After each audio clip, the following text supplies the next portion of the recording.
Welcome to the latest episode of Five on the Floor on the Five Reasons Sports Network. Thanks for joining us on your favorite podcast app, Google Podcasts, Apple Podcasts, Spotify, and the Five Reasons YouTube channel. Make sure you hit like, subscribe, and turn the notifications on. Also, check us out on the new Off the Floor. We have figured out some of the issues that we were having. This is the perfect time to sign up. Check out the link.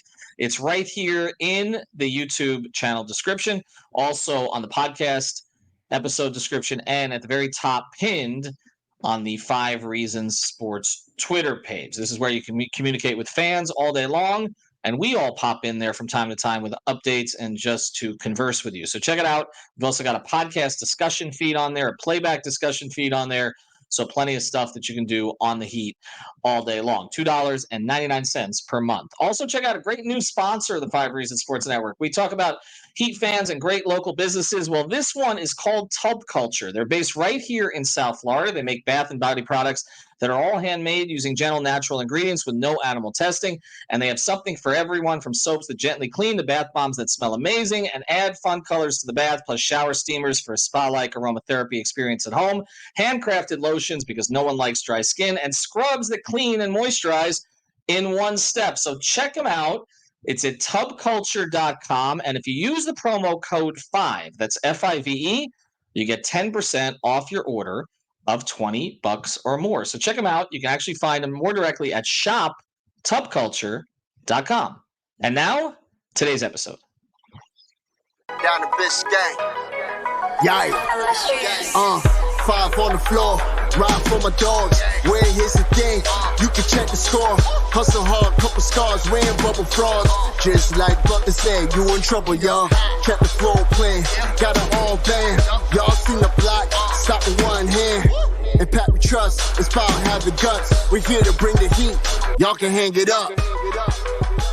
Welcome to Five on the Floor, a daily insider show on the Miami Heat and the NBA, featuring Ethan Skolnick, Greg Sylvander, and Alex Toledo, plus others from the Five Reasons Sports Network. All right, welcome back to Five on the Floor. Here's today's floor plan. I got Greg Sylvander. You can follow him at Greg Sylvander. I've got Brady Hawk. You can follow him at Brady Hawk 305. Make sure to check out the other episode that we did over the weekend. Greg and myself went through the Eastern Conference to take a look at the tiers of teams. We separated them into 4 teams. Which teams might make moves, which teams might be making moves to go backwards, and should there be a concern of the Miami Heat getting passed by some of these teams that are making moves? The New York Knicks are already 4-0 with OG Anunoby, so we'll see if the Heat can ever get healthy, but whether they do or they don't, do they need a move? We covered it in that episode. Today we're going to talk about one person in particular, and I feel like we've neglected him this year, honestly. We've not done an episode on just this player since they acquired him off a buyout last year. Now, we did episodes, we talked about him, his contribution, etc., what he's meant to the locker room. But I want to say one thing from the very start as we talk about Kevin Love. I was wrong about him. Not that I didn't think he could help this team, but I didn't think he'd help this team this much.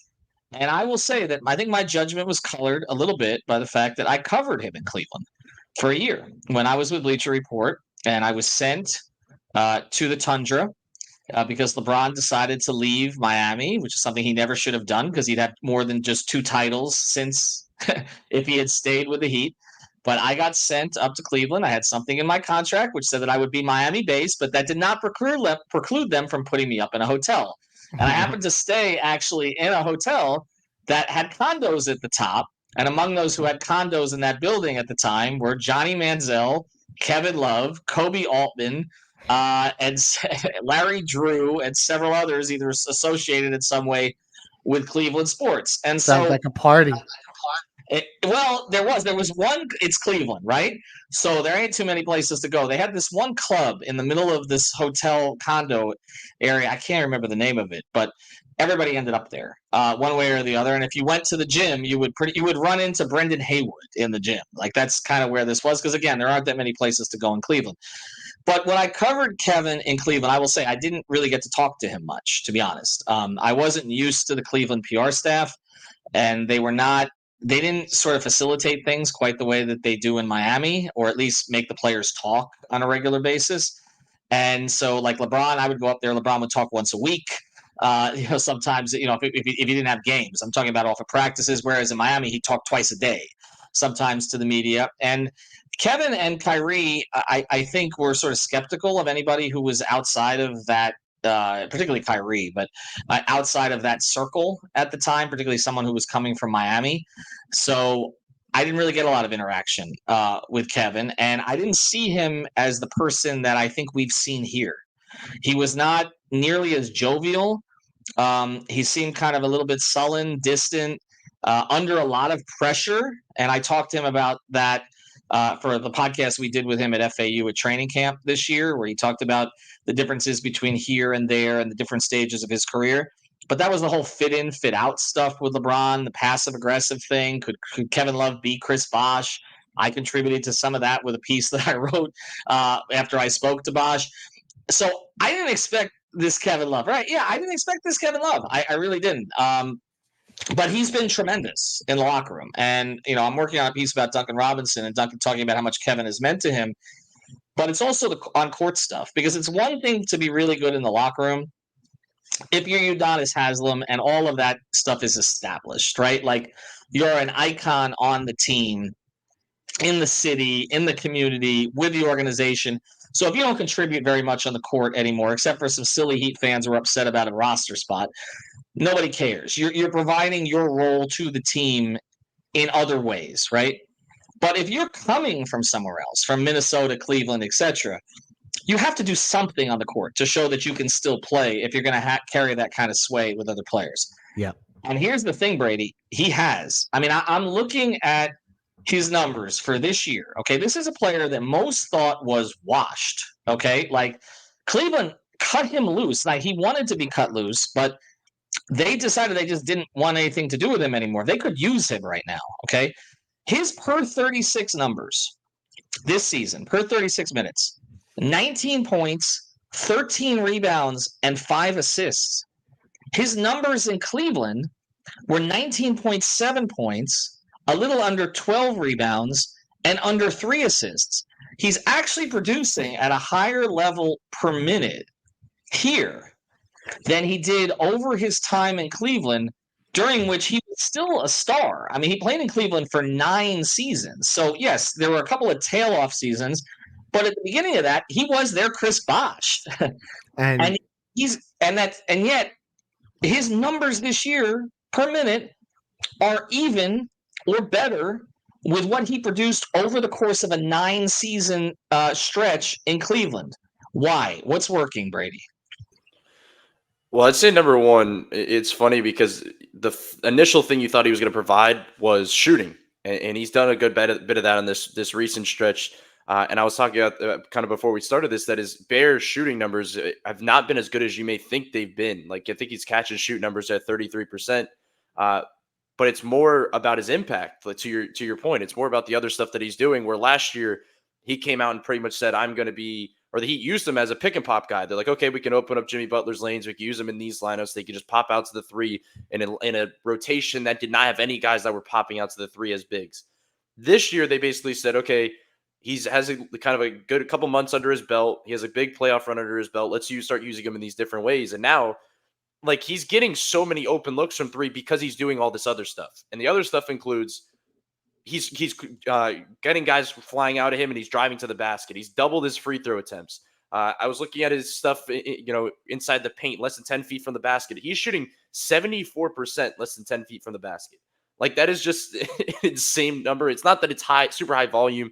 He's not taking a ton of super tough shots, but it doesn't matter. 74% is 74% down there.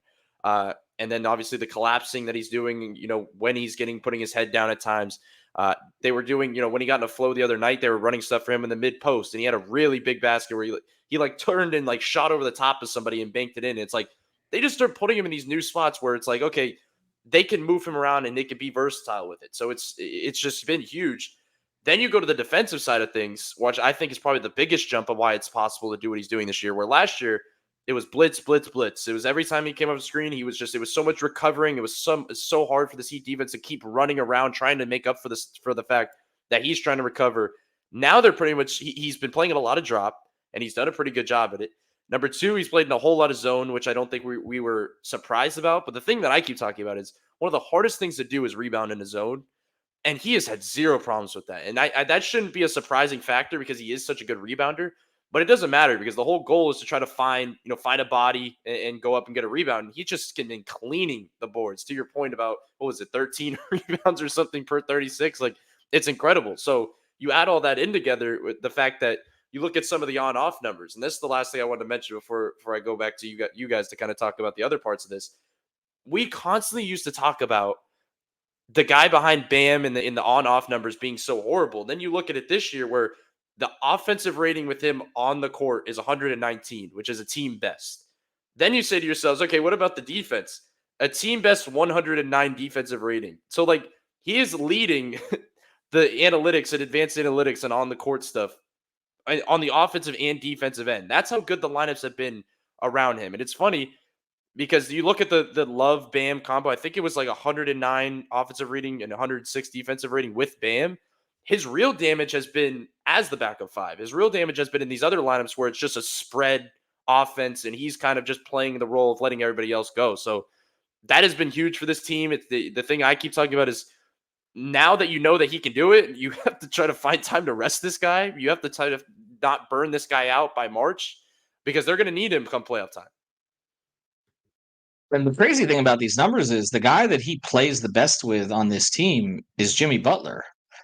And Jimmy hasn't been out there for a lot of that, especially recently. I mean, Jimmy's going to miss the next game as well. And Greg, I think when we look at this as buyout additions go, Chris Anderson was not a buyout addition, by the way. I know people are saying that's the best buyout addition. He wasn't really bought out. He was just a free agent at that point. There were some personal things that the Heat had to look into, and they took some time before they brought him in. I think you can argue that Chris Anderson over the past 15 years has been the best mid-season non-trade addition. I think that's a fair way to put this.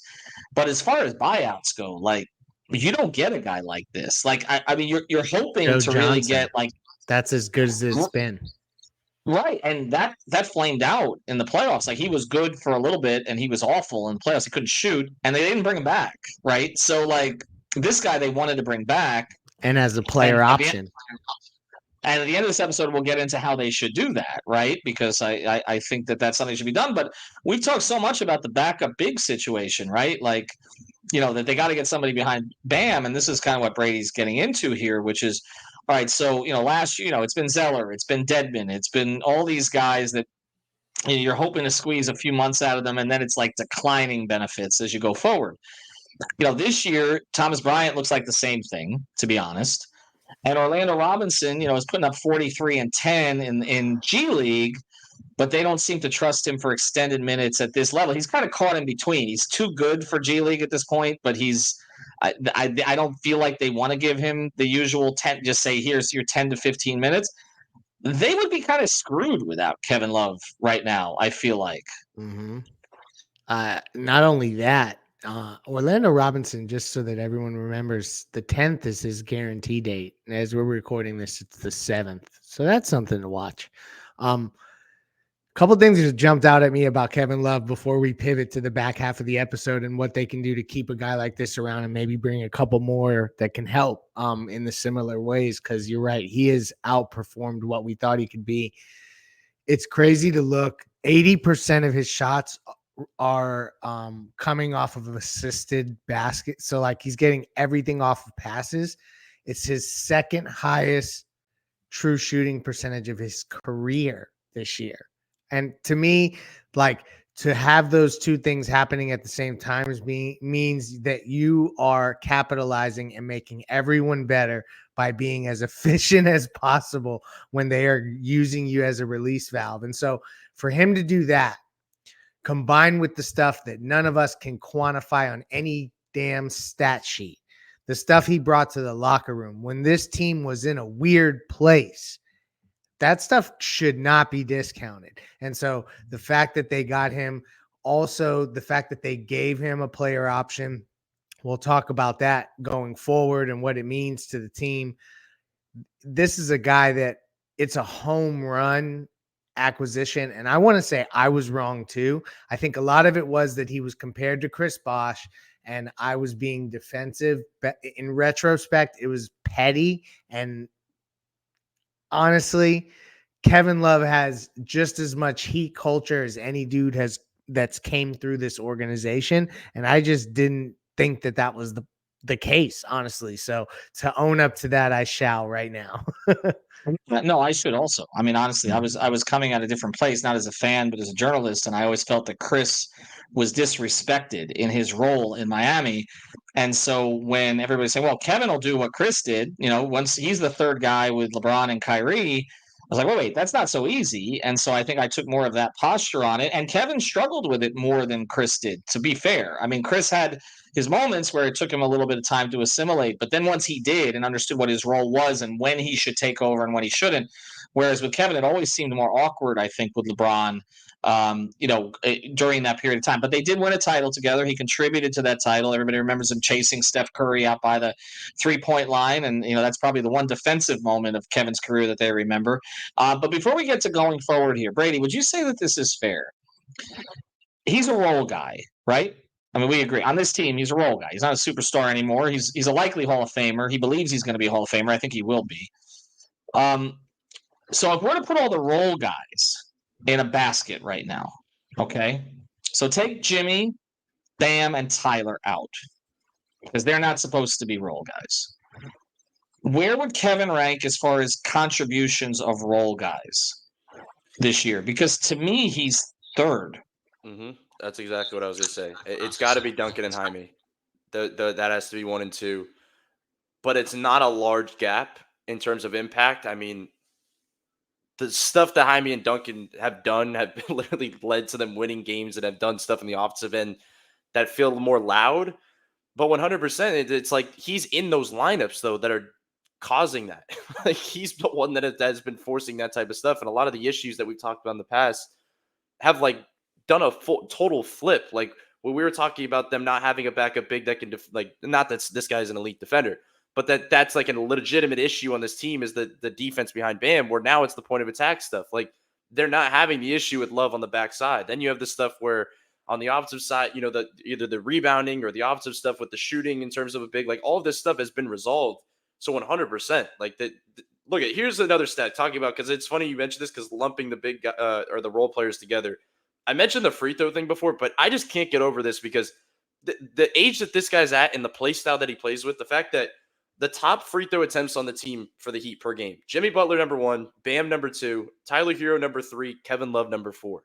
The fact that he is 4th in free throw attempts on this team is incredible. Like that's unbelievable. It's literally just off of the also stuff. Problematic, though. It's incredible. I think a lot of what we're talking about here is it's incredible, but it's problematic because, I mean, let's be honest. When we're putting him third among the role guys, okay, it's because we can't put $28 million Kyle Lowry above him, right? We can't put near Eastern Conference Finals MVP Caleb Martin above him because he hasn't been healthy enough. We can't put Josh Richardson above him because he's been in and out of the lineup and inconsistent when he's played. So some of this is by default, and some of these numbers that are and we also, and again, he's the backup 5 in part because it's not like Thomas Bryant or Orlando Robinson, particularly Bryant, grabbed the job early in the year. So this is why I'm saying, like, this is ridiculous that he's doing all this, and I give him tremendous credit for getting in shape. And when I asked him in training camp, what weight are you at? He just looked at me before he got on the scale and he goes, I'm light. Okay, like almost too light. Like he felt like, but I mean, you talk about guys who've had trouble getting into the right condition late in their careers. It's almost like K-Love has followed the Udonis path in that way too. Like, because Udonis got lighter every year. If it was only just to be able to compete with these young guys in practice, right? Yeah. He's become their Udonis, essentially. And I also think that's one of the reasons they didn't necessarily – I know we all wanted them to get Dragic, and I encourage everybody to listen to that episode that Greg and I did. But I think it's another reason they felt they didn't need to. You're right. Because they did have Kevin Love to kind of replace the UD thing, so you didn't need Goran necessarily to do that. All right, we're going to go to the other side of this and see where this goes. Before we do, want to mention a great sponsor, 5 Reasons Sports Network, our friends over at Better Edge. Use the code 5RSN or 5 Reasons. I found that out this week, so that makes it easier for you to do that. Number 5 Reasons at betteredge.com. This is a stock exchange for sports betting. You can bet against others who use it, and here's the thing. Even if you got legal sports betting in South Florida now on a certain app that you've heard about, you can't find the line that you want there. You get the line that they give you.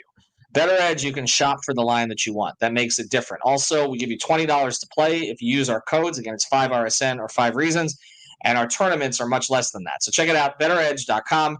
Use the codes 5RSN or 5 Reasons. All right, so let's get to it. I'll go to Greg, and then we'll close with this with Brady on this. Let's look ahead here. He's got a player option, right? I think the Heat are fine if he opts into that. Yeah. So his contract's at 3.8 million and he's at a player option for 4 million. All these guys have player options, by the way, if we're looking at it. Caleb Martin, who won't opt in, Kevin Love, player option, Josh Richardson, player option. So I think that's interesting that you'll see all those guys with decisions to make. Thomas Bryant even has a player option. I know everyone's not going to love that. That's why I think the Orlando Robinson guarantee date is so interesting right now. And I'm plugging that here as we go along. Kevin Love will be back next year. I think he will probably end his career in Miami. I think this will be the final years of him kind of leading the locker room. So that's kind of how I see that going. And I think it'll be welcome. I wouldn't expect the same level of production maybe next year, but I don't think that would be fair to and it's not that he will be a worse player. It's that I would imagine that they're not going to necessarily need him to play like this, but maybe that's an assumption I shouldn't make. And when I say play like this, I mean take on such a prominent role in the rotation. The one concern I would have if you want the Heat to keep him is I would continue to watch Phoenix. He did kind of explore that this offseason, and I didn't realize how close he and James Jones are. General manager, of course, with Phoenix, who was with the Heat for a while, and we all know him from growing up here in South Florida and also University of Miami.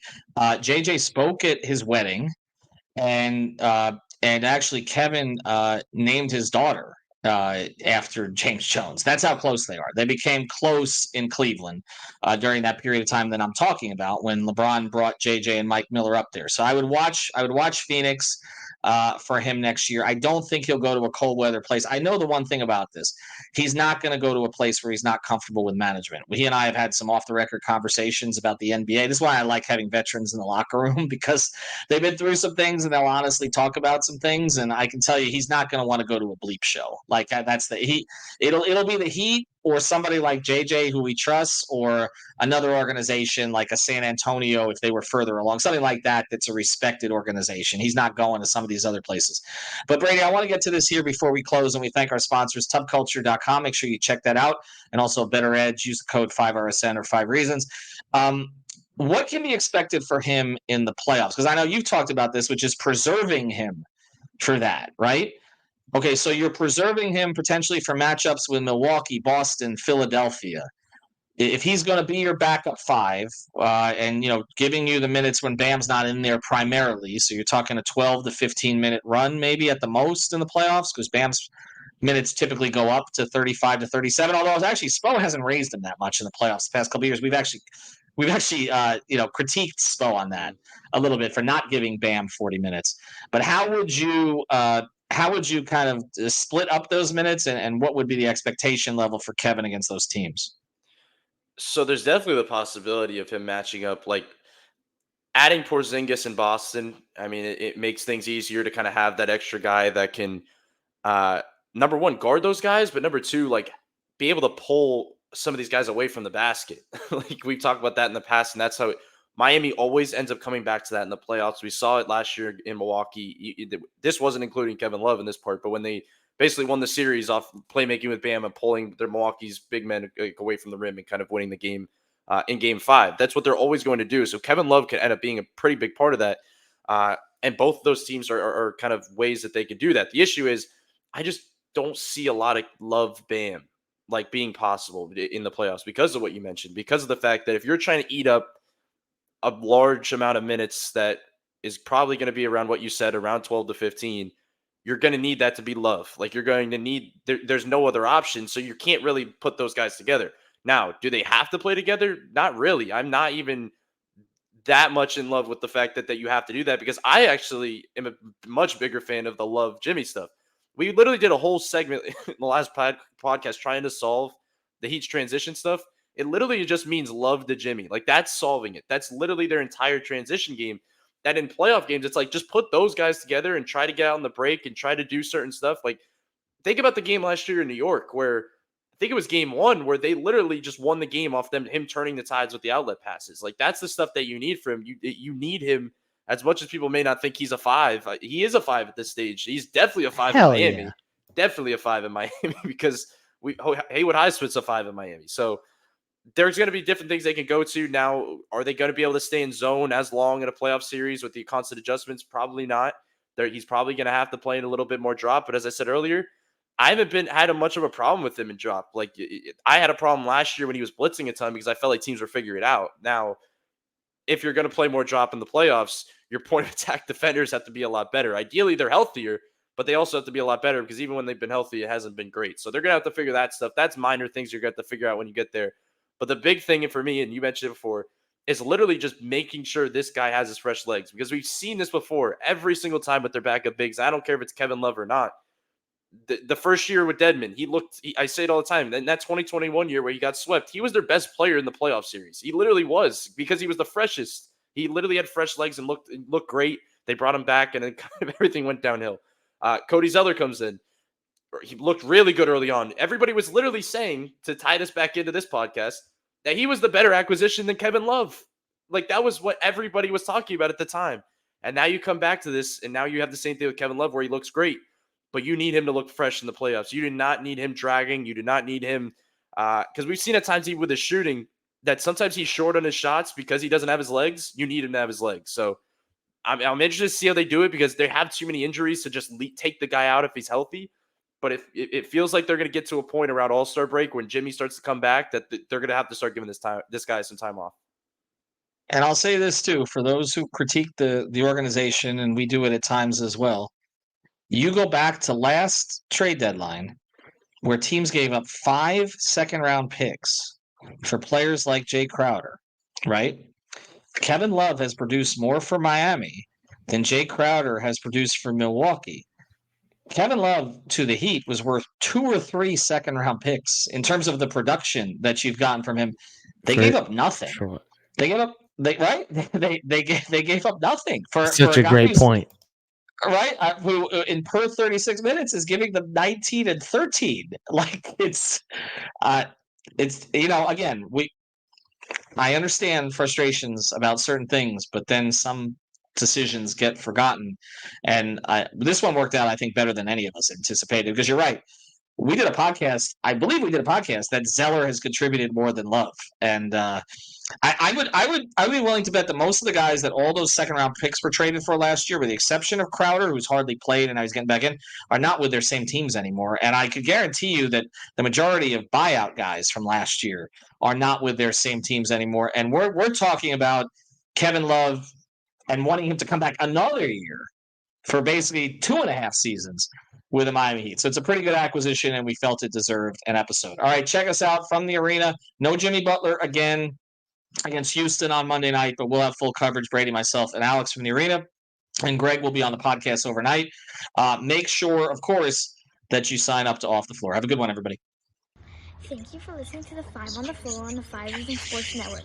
After all, someone needs to listen to my dad.